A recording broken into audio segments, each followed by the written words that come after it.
here we are at the dryer, and we have Independence, our pink collar girl. She is a silver sable, just like her mom. She's gonna look pretty much just like her mom, except I think this little mask here might stay dark, and Rose doesn't have a dark face. So I have the stand dryer on. I'll show you the stand dryer right here. I have it on, and I have it on warm. I'm not putting it on hot at this point because I don't want it. It gets really hot. So we are just trying to teach them that wind is not a big deal. It's not going to hurt her. She doesn't like it. And I'm going to start brushing her. She was kind of cold when we started, so we want to get her under some warm air.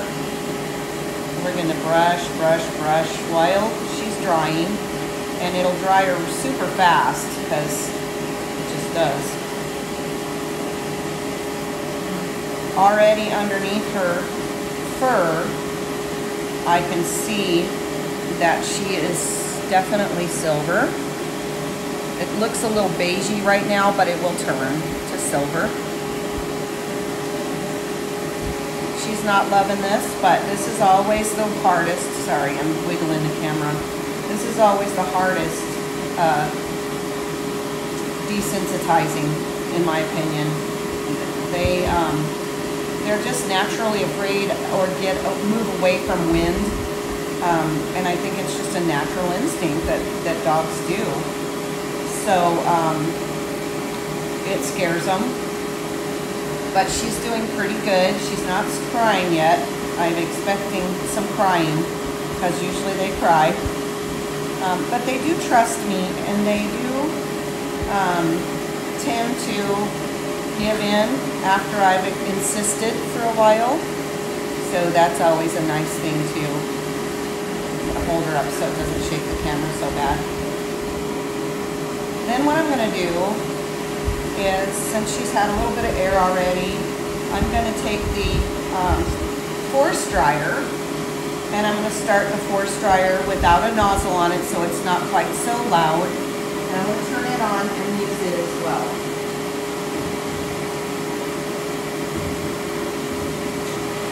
I'm turning it on to the lowest setting so that it's not quite so heavy on her, and I'm going to bring it from the top and lightly bring it down a little at a time until it gets on her back, and she doesn't realize that it's even attacked her yet. But see how I'm putting it on her here? She's not loving it, but that's okay. It's not hurting her at all. It's very warm, and I will link the dryer that I have, the force dryer. The stand dryer I bought off of Marketplace, and I can tell you what kind it is, but I don't really know. Oh, and it's going to turn off because I'm trying to dry both at the same time. That's fine. I forgot I have a limited amount of power from that 1 amp or 1 plug. What do you call that? Outlet. So anyway, she has done really good. She's done really good. I'm proud of her. So I'm going to reset this and turn off one.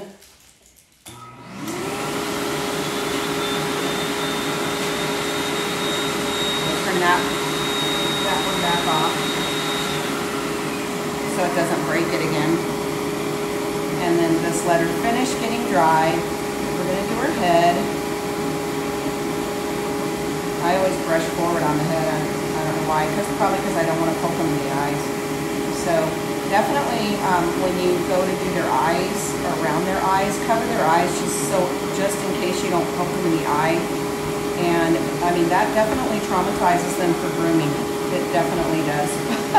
Because my girl, my foundation bitch that I have, she is traumatized by being poked in the eye by a groomer. And it wasn't intentional, everybody knows that. But it kind of wrecked her. So every time I get around her face with a brush, she's just crazy, like bending over, trying to stay away from it and that kind of thing. want to make sure that we're not digging too hard with the brush, because that also can make them decide they don't like being brushed at all. We want it to be a real soft touch. I will link this brush down in the description. It is a flexible Artero double-sided grooming brush. It's perfect for this. And when your puppy comes home, this would be a great brush to have for the puppy. And then you'll graduate this brush as they get a thicker coat, which they have pretty nice coats right now. This one does have really thick tines. As you can see, it's got a matte buster on this side. It breaks up mats, and then on this side it separates the hair. So you start out with that, and then you'll end up with one that's more like this for your bigger dogs. This is a Chris Christensen knockoff, and it's called a Flying Perfect, and it's about a third of the price as the Chris Christensen one. I don't have the money for all those because I have to replace them quite a bit. Well, this one I haven't replaced yet, so that's pretty good. I replaced this one already, so just so you know. And there is Independence. She has done amazing. She's decided that she's not going to fight now, so she's just sitting here now, because nothing's really hurt her so far, and she's learning a lot right now. She's shaky and scared and a little bit cold, but that has not deterred her from behaving. So then I'm going to take the razor. I'm just going to go down her feet with a couple strokes, and I'm going to go up her foot with a couple strokes. I'm using the Bravura, the Wall Bravura, on a 10 blade. We don't want to do anything closer at this point because their skin is super sensitive, little babies, and we don't want them to get rashed or have any reason to not like this razor, okay? They will associate a rash on their feet with the razor. So we're going to just do little bits. I'm not doing anything real heavy. Just getting her used to it. She's had this already done once before. She's got poop on her foot. Let's get that off. She's already done that, and we just bathed her. How dare you? Okay. And there's Independence. She did really good.